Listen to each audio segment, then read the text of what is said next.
Kochany wesele, myślałem jak na pan.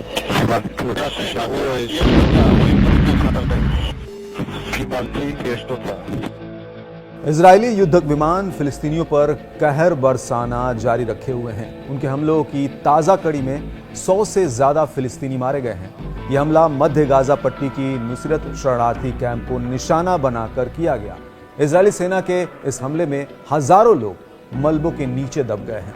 कहा जा रहा है कि मारे गए लोगों के ये आंकड़े शुरुआती हैं, यानी मरने वाले लोगों की संख्या बढ़ सकती है। घायलों की एक बड़ी संख्या सड़कों पर एम्बुलेंस और रेस्क्यू टीमों का इंतजार कर रही है। इस हमले के कुछ घंटे बाद गाजा के स्वास्थ्य मंत्रालय ने अपने बयान में कहा कि इजरायली विमानों ने आम फिलिस्तीनियों के घरों को निशाना बनाया है। इजरायली सेना ने नुसरात शरणार्थी कैंप में एक डाकघर पर हमला किया, जहां विस्थापित परिवारों ने शरण ले रखी थी। नुसरात गाजा के उन 8 ऐतिहासिक शरणार्थी कैंपों में से एक है, जिसे 1948 में फिलिस्तीनी रिफ्यूजियों के लिए बनाया गया था। ये जंग की मार झेल रहे विस्थापित लोगों से भरा एक घनी आबादी वाला इलाका है, जो अब इजरायली बमों के निशाने पर है। देखिए, उधर ताज़ा हमलों में 100 से ज्यादा फिलिस्तीनियों की मौत के बाद भी इजरायली फाइटर प्लेनों के हमले रुके नहीं हैं।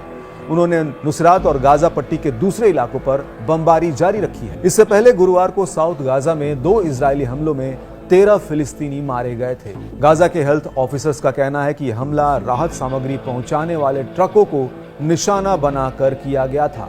इजराइल ने भी इस हमले की पुष्टि की है, लेकिन उनका कहना है कि मारे गए लोग हमास के आतंकवादी थे, जो शिपमेंट को हाईजैक करने आए थे। और ऐसे हालात तब हैं जब गाजा में इजराइल और हमास के बीच तुरंत सीज फायर के लिए बुधवार को ही यूएन में वोटिंग हुई।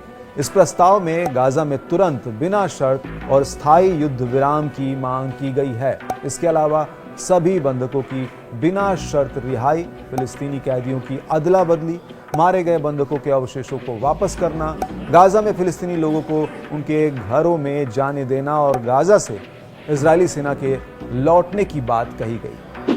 क्या रहा इस पर भारत का रुख, ये भी जान लेते हैं। इंडोनेशिया की ओर से यूएन में लाए गए इस प्रपोजल को 193 में से 158 देशों ने सपोर्ट किया। प्रपोजल के पक्ष में भारत ने भी वोट डाला, जबकि इजराइल और अमेरिका समेत 9 देशों ने इसके खिलाफ वोट किया। यूक्रेन और 12 दूसरे देशों ने वोटिंग में हिस्सा नहीं लिया। उधर गाजा में इजरायली हमले थमने का नाम ले रहे थे और युद्ध विराम की तमाम कोशिशों को नाकाम होता देख थक हार कर कतर ने मध्यस्थता से खुद को अलग कर लिया था।